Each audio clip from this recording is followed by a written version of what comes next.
Yo, what's going on, and welcome back to another Genshin Impact video. And today we are continuing the Archon quest with the Abyss Herald. I guess we're meeting up with Dainsleif or something. Or we're supposed to look for more traces. I'm not really sure why we don't just go straight back in, but it's whatever. We got these dudes over here. They froze me? Born of ice and frost, blaze over. Gather. We need to kill all of these guys, and then they will give us what we desire.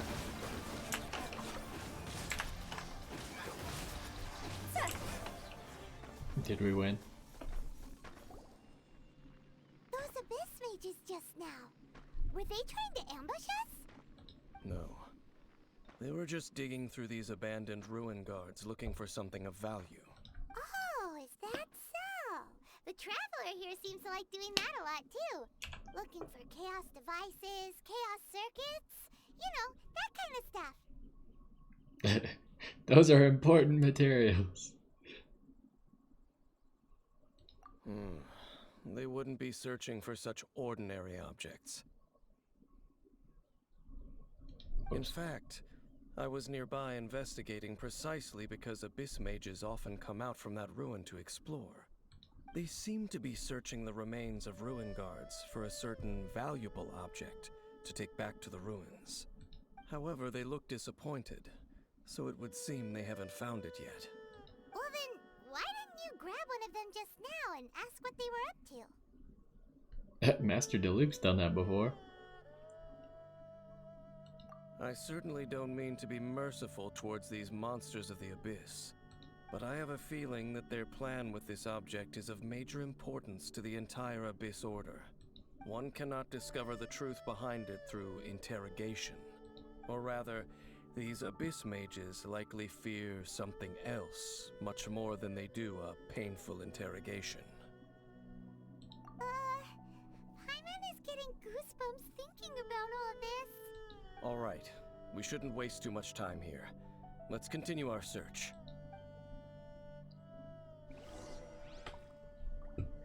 Alright, where are we going next? Not really a simple place to get to from where we are. Probably gonna have to be doing a little bit of flying. Is it up there?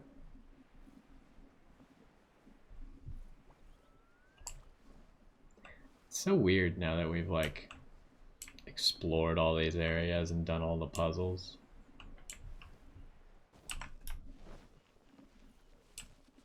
It's almost like I forgot what it was like to do it for the first time, you know?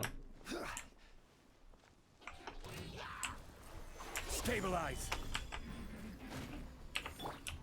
Oh, we don't have our elemental burst up. I didn't even realize this guy was real. I thought they were investigating him or something. This is long overdue. What?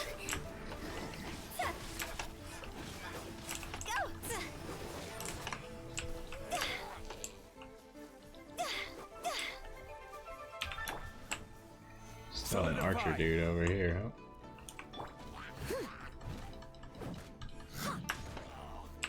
Steady us to... Wow! Besides the Abyss Order, ruin guards sure are active around here. Seems wherever we find an Abyss Mage hideout, there's often a bunch of ruin guards roaming around too. Is that just a coincidence? Or... There are no coincidences in the world.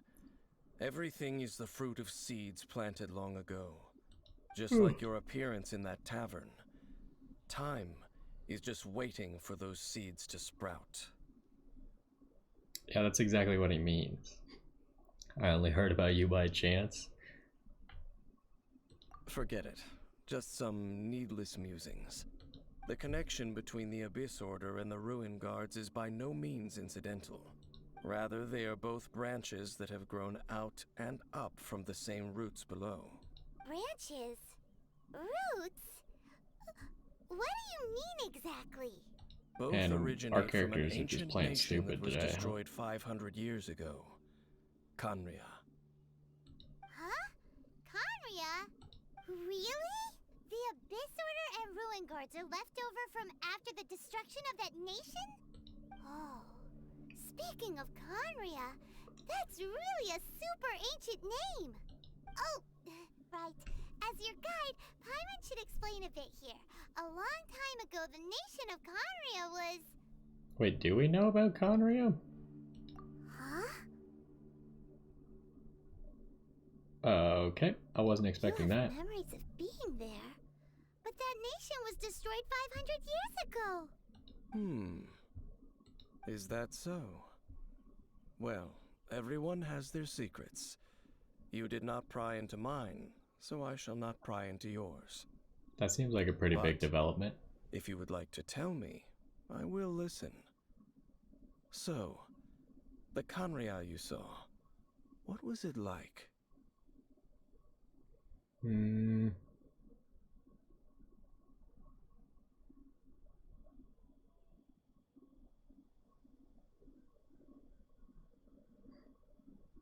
I mean, I assume these are all the same thing.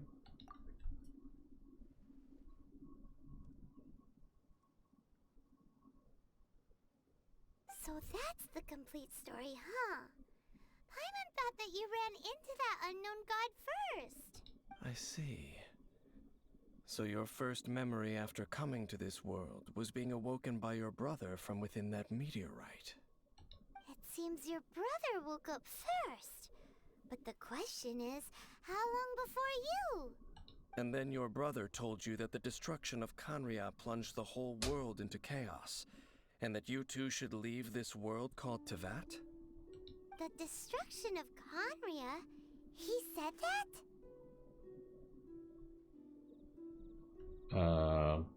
That destruction you witnessed, that's history from 500 years ago. It seems the first time you awoke in this world was indeed during that period. Huh. So your brother must have understood this world better than you did, because he woke up first. And it was shortly after that that you encountered an unknown god who blocked your path, so you couldn't escape. Oh, Paimon knows this part really well. I understand. When you awoke at that time and hurriedly tried to leave for another world, you didn't know anything about Khaenri'ah. But now, since you have come to gain some understanding of Teyvat, you are able to guess that the war you witnessed all those years ago must be the war that ended Khaenri'ah. Am I right?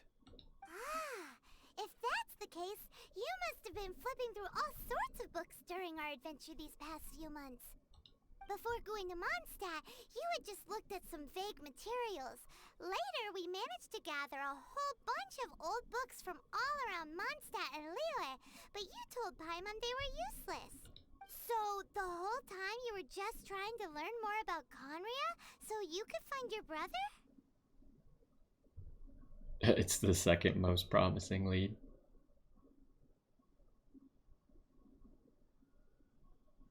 Oh, yeah! You can travel around the 7 nations to find the 7. But where can you go to find a nation that was destroyed 500 years ago? I probably know more about Khaenri'ah than both of you. Khaenri'ah was a nation without a god. Not because it had a god that died or abandoned them, but because it never had a god to begin with. It was a powerful nation, built purely by humans. An unprecedented, flourishing, and glorious civilization. It was the pride of humankind. A nation without a god? Later events unfolded just as you remember. It was all destroyed by gods. You mean that... 500 years ago, the gods descended upon the world and brought desolation to Khaenri'ah. The pride of humankind was uprooted and crushed, like a weed removed from the garden of the gods. How could that be? The history books don't say anything about that. Yes, well, continuing to discuss the past now will only dampen our spirits. We gotta go ask Venti or Zhongli. let's keep moving. I will tell you more of what you want to know as we continue our search.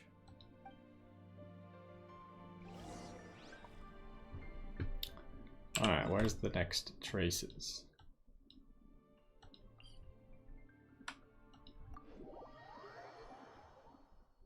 There's some interesting developments in this quest so far, huh?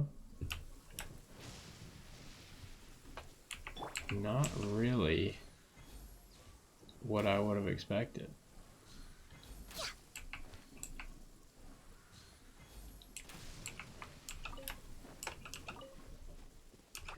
No touching.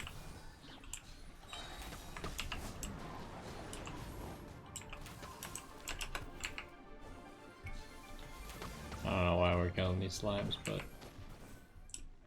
it happened, so.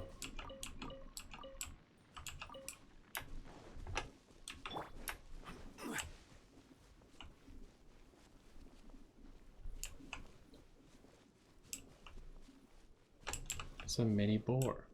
Have there always been mini boars? Look at him. He's so cute.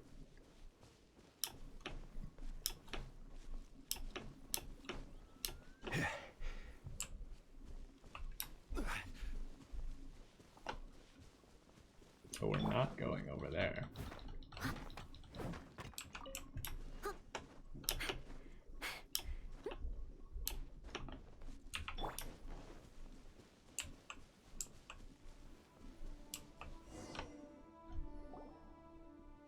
Over there!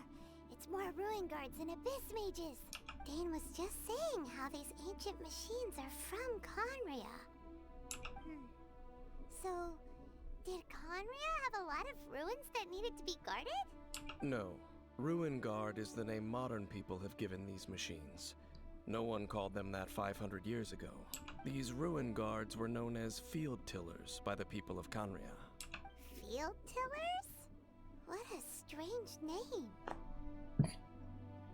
So they were farming equipment? It's not like you think. Field Tiller was just a code name. The people of Conria like to give code names to their weapons. The land is not to be tilled with farming tools, but rather is to be fought for with steel and blood. This is how the Field Tiller came about. Fought for with steel and blood? Well, that's an interesting way of understanding tilling. Paimon doesn't think it's a very positive interpretation. After the destruction of Conria, these masterless field tillers went completely out of control. They wandered aimlessly over the centuries, gradually spreading to every corner of Teyvat, perhaps resonating with the sorrow of other civilizations lost to time. They found their way to various ruins across the land, where they lie dormant. Well, that sounds so sad. We should put an end to their suffering.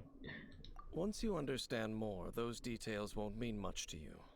But no matter their past, all that remains of them now is the danger they pose. So destroy them all. This is order.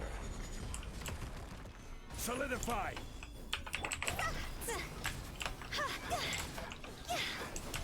Oh, hello. No touching. Blaze over.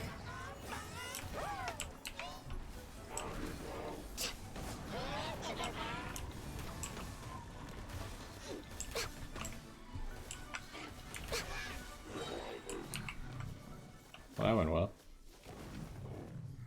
Huh? This abyss mage dropped a talisman. Could it be a communication of some kind? This talisman seems connected to the Abyss Herald. But why would an Abyss Mage be carrying it? Perhaps it really does contain information about their operation. But Paimon can't read the writing on it. Is that the script of Conria? Engulf the faith of the enemy in flame, and bring glory to His Highness the Prince. What? Is that what it says? Loom of Fate, initial operation. They, the Abyss, seem to be carrying out a large operation. The keyword here is Loom of Fate.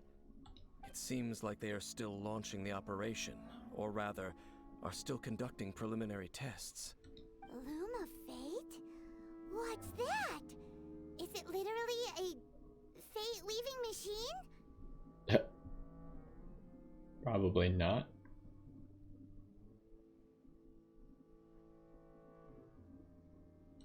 From the horrible feeling Paimon's been getting, those eerie ruins are super likely to be related to this fate-weaving operation. So, Dane, what message does this talisman contain? I'm reading it now. An ambitious operation. But some parts are difficult to understand. How so? In short, the first phase of the plan is related to Osile, Overlord of the Vortex. The Overlord of the Vortex? You mean that god in the ocean? It was just crushed. What do they want with Osile?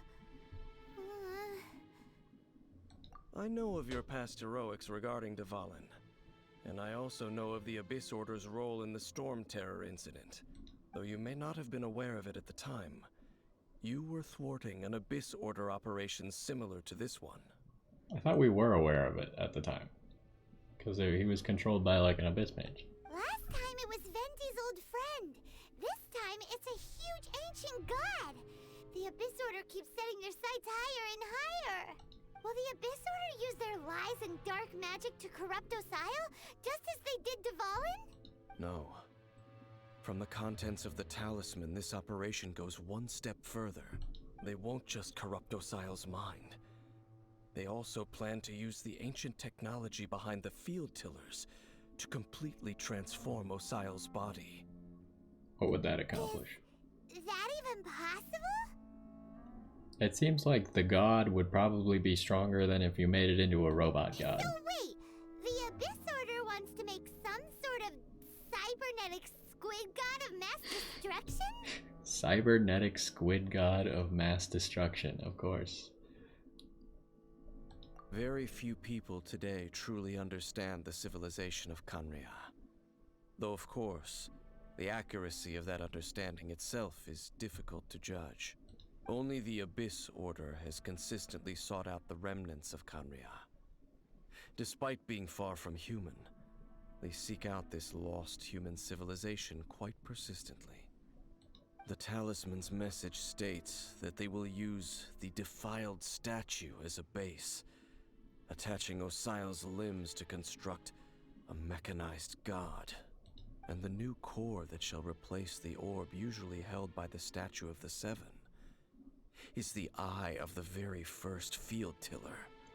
That's kind of weird. The eye of the very first field tiller? Oh, Paimon gets it! All those Abyss mages are looking for the special eye, right? It would seem so. Why is that one special, though? This whole thing keeps getting more complicated. But basically, it all has to do with that eerie Statue of the Seven we saw, right? Yes. According to the talisman, the eye should be placed in the hands of the defiled statue, thereby imbuing the newly born god with the power to topple the divine thrones of Celestia. Oh boy, the Abyss Order sure isn't holding back with this plan. Why would they write all of this down? Since no one knows where the first field tiller is, how about we take the information about the statue as the starting point for our investigation?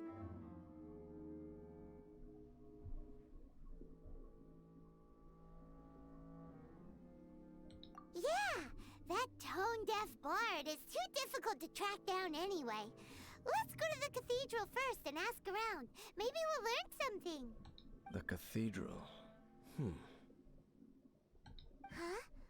What's the matter, Dane? Nothing. Let's get moving.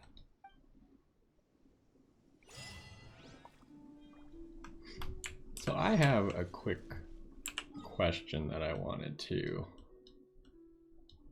discover, and that is, do the statues of the Seven from Liyue and Mondstadt actually look the same? I guess they don't, right? Because they're... Yeah, they don't.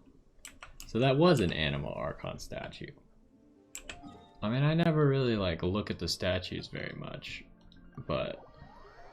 the one that we saw definitely was the one with, like, the wings. And... yeah, like that one. And it's not the one that was sitting in the chair. I totally forgot about the one that's sitting in the chair. But anyways, that's gonna do it for this one. Next time we'll go to the cathedral and see what information they have for us. But either way, hopefully you enjoyed this one, and I will see you next time.